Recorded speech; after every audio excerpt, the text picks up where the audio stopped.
Terima kasih Bapa, kami mengucap syukur Tuhan buat hari ini Engkau yang mengumpulkan kami di tempat ini untuk kembali boleh beribadah. Terima kasih buat kesehatan, kekuatan yang Tuhan terus berikan buat kami. Tuntun kami dalam jalan-jalan-Mu di hari-hari ini Bapa, agar kami semakin mengerti rencana dan kehendak Tuhan dalam hidup kami.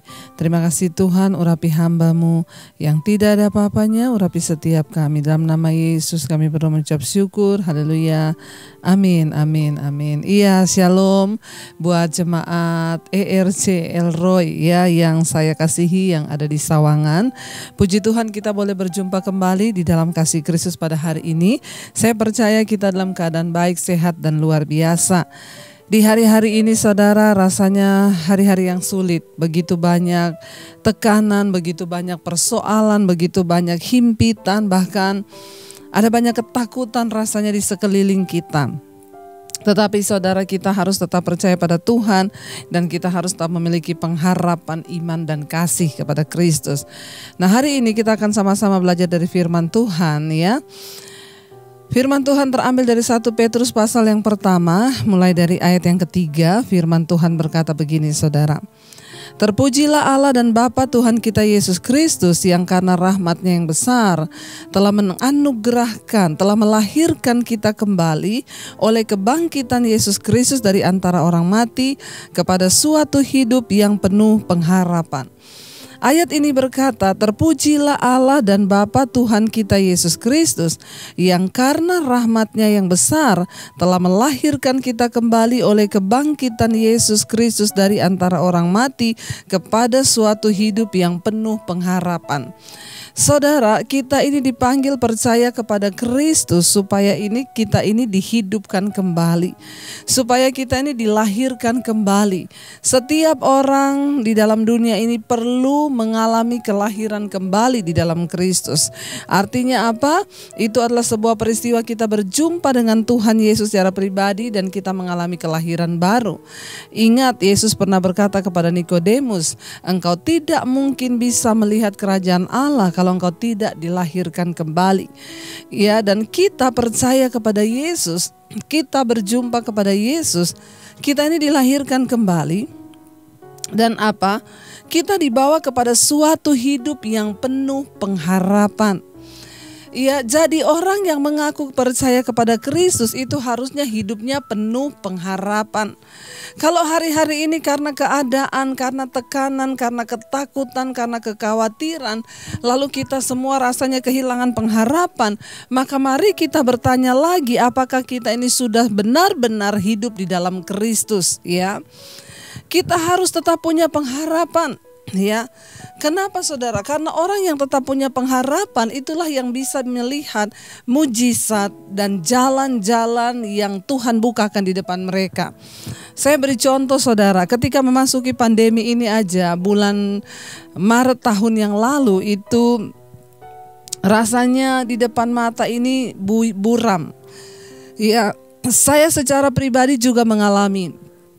Ketika WA mulai masuk berkata, Bu, maaf ya, jadwal pelayanan ibu kita cancel dulu untuk sementara. Sampai kapan? Sampai waktu yang tidak bisa ditentukan karena pandemi. Semua cancel. Ya, saya ini hidup ya dari Tuhan. Saya benar-benar full heart ya melayani Tuhan. Saya bukan full timer di satu gereja. Dari dulu saya dan suami bukan full timer di satu gereja, tapi waktu kami benar-benar full melayani Tuhan.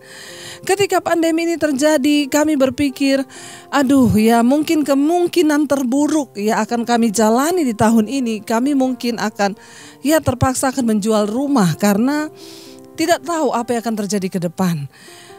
Bahkan ketika anak saya bilang, Mam, saya kuliah loh tahun ini, saya bilang gak usah kuliah dulu. Ya, kita gak punya uang, gak tahu juga ke depan ini akan bagaimana. Ya, pokoknya kita jalani dulu apa yang ada di depan kita. Saudara, tidak ada yang tahu. Tetapi saya bersyukur saya tidak pernah kehilangan pengharapan dalam Tuhan. Bahkan di pikiran saya mungkin ya kita akan menjual rumah. Ya, dan mungkin kita akan balik ke Solo kalau keadaan semakin memburuk. Ya, karena kita nggak tahu mau hidup ke depan bagaimana. Di rekening pun tidak ada uang. Ya, benar-benar hanya iman kepada Tuhan. Dan saya hanya berkata kepada Tuhan, Tuhan, Satu-satunya yang saya miliki itu hanya pengharapan di dalam Engkau.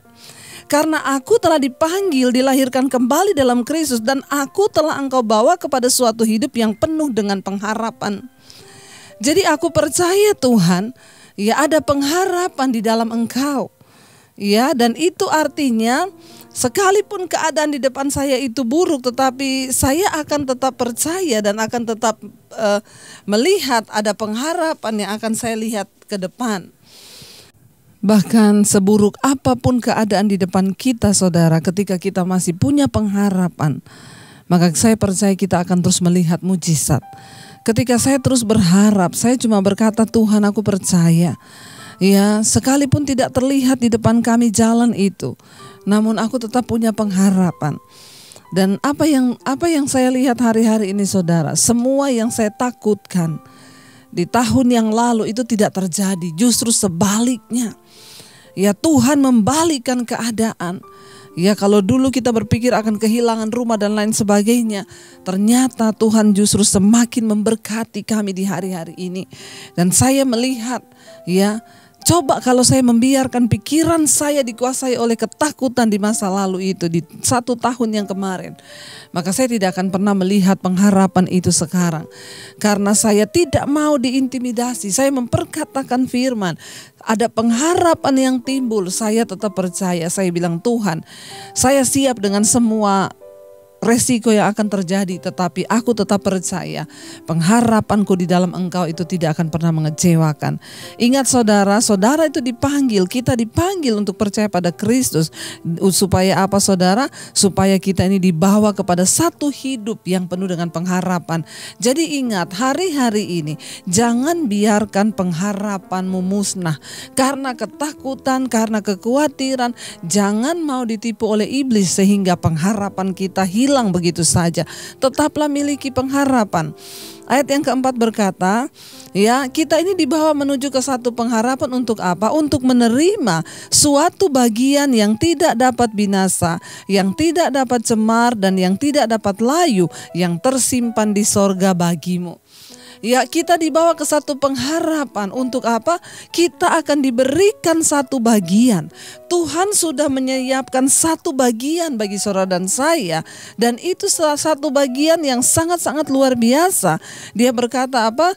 Kita ini akan menerima satu bagian yang tidak dapat binasa. Semua yang ada dalam dunia ini pasti binasa. Semua akan binasa. Mau apa, saudara? Uang, kekayaan, jabatan, ya, apa yang manusia harapkan dan andalkan hari-hari ini, ya, bahkan sudah tidak dapat diandalkan lagi. Bayangkan, karena pandemi, orang yang punya kekayaan tidak bisa lagi mengandalkan kekayaannya. Orang punya koneksi tidak bisa. Ya, beberapa waktu yang lalu teman dari Surabaya itu telepon saya, Bu, Ibu punya kenalan, Ibu kan punya banyak koneksi. Tolong dong Bu, ini mama saya sakit di Surabaya, tidak ada rumah sakit. Kalau Ibu bisa punya koneksi, minta tolong Bu masukin mama saya ke rumah sakit, dia kena COVID. Saya bilang, Bu, hari ini ya tidak ada yang bisa kita andalkan. Orang punya koneksi juga nggak bisa. Ini rumah sakit semua full. Iya, lalu dia bilang, iya benar Bu, saya tuh baru masuk satu rumah sakit aja udah ditolak sama satpam. Pulang, nggak ada tempat. Ya, akhirnya keliling-keliling kota Surabaya ketemu satu rumah sakit kecil yang ya tapi cuma karena itu yang bisa menerima, ya sudah terpaksa masuk. Ya, lalu besoknya dia WA saya, Bu, obat-obatan ini harus dicari buat mama saya. Saya bilang, Bu, ya, dia bilang berapapun akan kami bayar, Bu. Kalau Ibu bisa tolong cariin juga, Ibu punya banyak koneksi, tolong cariin. Saya bilang, Bu, sekarang ini juga uang sudah tidak berlaku. Ya, orang punya banyak uang pun sekarang yang mau beli obat yang bersangkutan dengan COVID itu sudah tidak ada. Ya, sudah nggak ada, Bu. Walau punya uang pun masalahnya barangnya nggak ada. Biar kita punya koneksi dokter, tidak bisa, Bu. Ya, tidak ada yang bisa kita harapkan sekarang. Orang hari-hari, mungkin di masa yang lalu orang berharap punya asuransi, ketika dia sakit bisa langsung tertangani dengan karpet merah. Sekarang nggak bisa. Apa yang tidak binasa di dunia ini semua akan binasa, saudara. Tapi Tuhan berjanji bagi kita yang sudah menerima Yesus, dilahirkan kembali, dibawa dalam satu hidup yang penuh pengharapan, kita dipersiapkan untuk menerima satu bagian yang tidak dapat binasa, yang tidak dapat cemar, yang tidak dapat layu, yang tersimpan bagi kami di sorga, yang tersimpan di sorga bagi kamu. Ya, ingat saudara, Tuhan mempersiapkan bagi kita ini bagian yang tidak binasa, tidak cemar, tidak layu. Ini berbicara tentang sesuatu yang sampai pada kekekalan. Sesuatu yang kekal Tuhan siapkan bagi saudara dan saya. Ya, jangan pernah tukarkan dirimu dengan yang binasa di dunia ini. Jangan tukarkan dirimu dengan sesuatu yang cemar. Tukarkan keselamatanmu dengan yang cemar, yang tidak kudus, kenajisan, percabulan, homoseksual, lesbian, perselingkuhan. Ya, jangan sampai kita menukarkan yang tidak cemar ini dengan yang cemar. Karena kenapa? Tuhan sudah menyediakan bagi kita yang tidak binasa, tidak cemar, tidak layu. Itu tersimpan di sorga bagi saudara dan saya. Ya, yaitu siapa? Yaitu kamu, ayat 5 berkata, yang dipelihara dalam kekuatan Allah karena imanmu. Siapa saudara? Saudara dan saya, yaitu kita yang disiapkan tadi bagian itu tadi. Kita ini hari-hari ini jangan takut dengan keadaan, karena orang yang selalu berharap pada Tuhan dan mendekatkan diri dengan Tuhan, mereka itu dikatakan ayat 5, kamu dipelihara dalam kekuatan Allah karena imanmu. Saudara, kita dipelihara dalam kekuatan Allah. Berbicara tentang kekuatan Allah, wow, itu sesuatu yang dahsyat. Kalau hari-hari ini banyak orang mengandalkan kekuatan manusia, kekuatan koneksi, kekuatan uang, maka kita di sini dikatakan dipelihara di dalam kekuatan Allah. Wow. Kalau kita dipelihara dalam kekuatan Allah, ya apa yang perlu kita takutkan? Hari ini kita harus tanamkan di hati kita. Pokoknya kalau belum waktunya mati, kita nggak bakalan mati. Jangan takutkan sesuatu yang belum terjadi. Saya bersyukur Tuhan izinkan kami satu keluarga 2 kali kena COVID, saudara. Ya, dan yang terakhir kemarin itu di awal Juni kami kena varian yang Delta itu. Varian yang sangat mematikan. Dan varian ini paling banyak yang meninggal tuh orang-orang di bawah usia 60 tahun, di bawah 50 tahun. Ya, teman-teman bahkan keluarga yang meninggal karena varian baru ini rata-rata umur 40-an. Ya, rata-rata umur 40-an dan orang-orangnya sehat. Bahkan kemarin saya menerima satu WA, ya, seorang meninggal karena varian baru ini umur 29 tahun, belum menikah, badannya sehat, olahragawan. Ya, terpapar COVID varian Delta, dan ini yang paling banyak yang kena anak-anak muda. Kami diizinkan Tuhan mengalami itu, saudara. Ya, di hari menjalani itu kami baru kehilangan kakak ipar kami di Solo karena COVID yang varian ini. Dan dengan mata kepala sendiri kami begitu menyaksikan bagaimana cepatnya dia terjangkit. Lalu dia tidak bisa makan, lalu lemas, lalu dibawa ke rumah sakit, lalu masuk ICU dan beberapa hari saja langsung meninggal. Umur 48 tahun. Masih sangat muda, tidak ada yang menyangka. Ya, masih video callan ketika dia ada di rumah sakit, ya. Kita masih bercanda, ayo cepet makan biar cepet keluar makan-makan. Siapa yang sangka? Dan ketika kami kena itu, saudara, benar-benar kami sangat terpukul. Dan saya juga terintimidasi karena suami saya mengalami gejala seperti persis dengan kakak ipar saya. Karena kebetulan ketika dia meninggal kami juga ada di Solo. Saudara, ya, dan suami saya nggak bisa makan, dia muntah-muntah. Itu benar-benar iblis mengintimidasi kami. Tapi saya hanya percaya. Saya percaya dan saya pegang janji Tuhan. Tuhan, kami dipelihara dalam kekuatan Allah. Ya, dan kalau kita ini dipelihara dalam kekuatan Allah, itu sesuatu yang wow dan luar biasa. Ya, ayat ini berkata, yaitu kamu yang dipelihara dalam kekuatan Allah karena imanmu, kata firman Tuhan. Jadi Tuhan memelihara kita dalam kekuatannya itu ada alasannya, yaitu karena imanmu. Makanya hari-hari ini saya berkata, saudara, Jangan hanya berusaha menaikkan sistem imun. Kita minum vitamin, kita olahraga, kita berjemur, itu semua baik bagi tubuh fisik kita. Tetapi jangan lupa dan selalulah ingat, jangan lupa untuk mengingat bahwa manusia rohani kita lah yang lebih utama dulu harus dibangun, karena sesuatu itu datang dari dalam. Ya, ketika manusia rohani kita, sistem iman kita dibangun. Ya, jadi sistem imun dibangun, tetapi sistem iman yang harus nomor satu dibangun, yaitu engkau percaya. Kenapa saudara? Karena ayat ini berkata, kita dipelihara Tuhan karena imanmu, kata Tuhan. Jadi biarkan Tuhan menemukan sebuah alasan dalam hidup kita untuk Dia memelihara kita dengan kekuatannya itu, karena iman kita hidup. Karena iman kita naik hari-hari ini. Jangan biarkan iblis terus mengintimidasi. Perkatakan firman. Saya kemarin mendapat satu kesaksian dari seorang ibu, saudara. Dia terkena COVID. Dan dia bilang kepada saya, Bu, saturasinya turun sampai tinggal 60 ya. Itu sudah bahaya, saudara. Kalau sudah saturasi itu 60, di bawah 90 saja sudah berbahaya. Lalu akhirnya dia berkata, ya karena semua rumah sakit penuh, Bu, akhirnya dia isoman di rumah.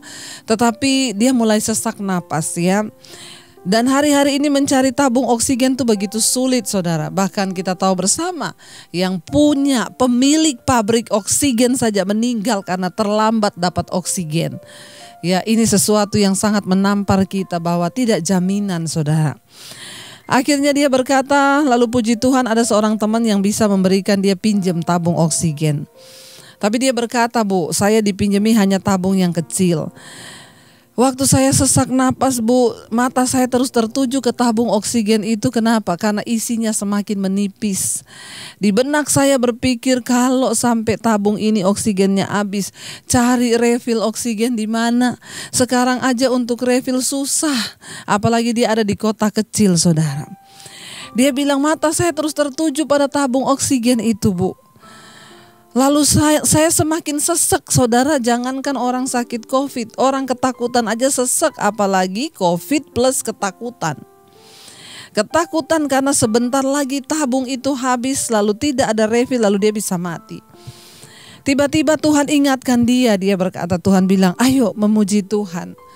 Ya, dengarkan mesbah doa. Kebetulan saya ada acara live streaming mesbah doa jam 8 malam di YouTube channel saya. Akhirnya dia putar mesbah doa. Dia bilang dia mulai ikut memuji, menyembah Tuhan, nyanyi, menaikkan pujian. Ya, dia mulai membangun sistem iman. Kenapa? Karena sistem imun sudah turun. Saturasi udah tinggal 60. Ya, sudah pusing, puyeng, gak bisa makan, udah pasti turun imun. Apalagi takut, lihat tabung oksigen terus. Ya, tidak ada pilihan, naikkan sistem iman. Dia mulai naikkan pujian, nyanyi, ikut menyembah Tuhan, imannya timbul. Lalu dia bilang, dia ingat, dia dengar kata-kata saya berkata di situ, saudara, ingat, hidup mati kita bukan di tangan COVID, tapi di tangan Tuhan. Kalau Tuhan izinkan kamu tidak mati karena COVID, kamu tidak akan mati. Tapi kalau sudah waktunya, sebaiknya bersiap dan serahkan hidupmu pada Tuhan. Lalu imannya bangkit, saudara. Dia berkata, Bu, saya tidak lagi memandang tabung itu. Saya mulai memperkatakan, nafasku bukan dari tabung oksigen itu, tapi nafas hidupku itu berasal dari Tuhan. Yes. Kenapa? Karena Tuhan yang menghembuskan nafas di dalam mulut kita, kata firman Tuhan.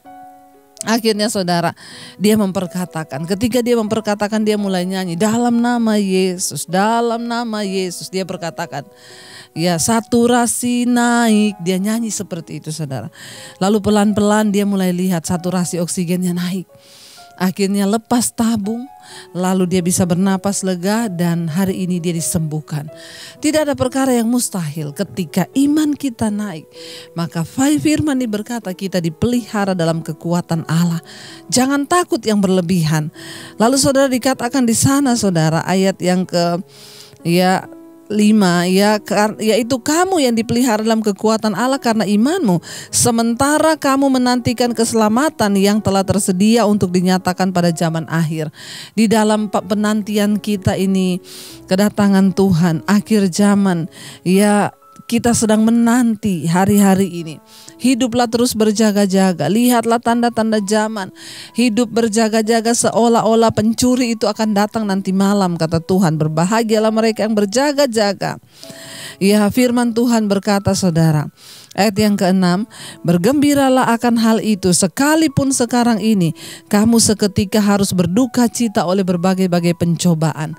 Mari kita bergembira. Kenapa? Karena kita semua sedang menanti kedatangan Tuhan. Sekalipun saat ini kita seketika harus berduka cita oleh berbagai-bagai pencobaan. Tetapi firman Tuhan bilang ayat 7, mengapa hari ini kita diizinkan menderita? Ayat yang ke-7 maksud semuanya itu ialah untuk membuktikan kemurnian imanmu yang jauh lebih tinggi nilainya daripada emas yang fana, yang diuji kemurniannya dengan api, sehingga kamu memperoleh puji-pujian dan kemuliaan dan kehormatan pada hari Yesus Kristus menyatakan dirinya. Tuhan mau, saudara, ketika Dia datang satu saat kelak, Dia dapati kita semua layak dan berkenan di hadapannya. Inilah, saudara, perjuangan kita, inilah iman kita. Mari kita mau tetap setia. Mari kita mau terus berkata, Tuhan, ini hidup kami. Bapa, pakai kami Tuhan untuk menjadi alat-Mu, untuk menjadi orang-orang yang terus kuat berjuang dengan iman kami, agar kami boleh memberikan juga kekuatan bagi orang lain. Terima kasih Tuhan, biar kita mau terus berkata kepada Tuhan, saudara, sebab Dialah yang memberikan kita kekuatan untuk bertahan. Kita mau berkata hari ini pada Tuhan. Mari saudara, berkatakan, Tuhan, Kau kuatkan kami bertahan. Engkau tidak pernah tinggalkan kami. Dan kami tahu kami hidup dalam pengharapan kepada Tuhan. Biar kami terus teguhkan iman kami di dalam Engkau, Bapa. Mari katakan bersama, saudara, angkat hatimu. Kau kuatkan aku bertahan, Kau harapan dalam kesesakan, Kau buktikan kesetiaan-Mu Tuhan, Engkau Allah iman. Sekali lagi katakan, Kau kuatkan aku bertahan, Kau harapan dalam kesesakan, Kau buktikan kesetiaan-Mu Tuhan, Engkau Allah Immanuel. Terima kasih Tuhan. Kami tahu Engkau Allah Immanuel yang beserta dengan kami. Berikan kami terus kekuatan, pengharapan. Kami tahu karena iman kami dipelihara dalam kekuatan Tuhan. Kami menaikkan sistem iman kami hari-hari ini, karena kami sedang menantikan kedatangan Kristus kali yang kedua. Kuatkan setiap kami supaya kami keluar sebagai pemenang-pemenang. Hamba berdoa bagi seluruh umat-Mu Tuhan hari ini yang mengikuti ibadah online ini. Tuhan memberkati, berikan kekuatan iman, melihat ada satu pengharapan pasti dalam Tuhan. Engkau sanggup pulihkan keadaan kami hari ini Tuhan, saat kami memandang dengan mata iman. Terima kasih Bapa, materaikan firman-Mu. Dalam nama Tuhan Yesus kami berdoa dan bersyukur. Haleluya. Amin, amin, amin.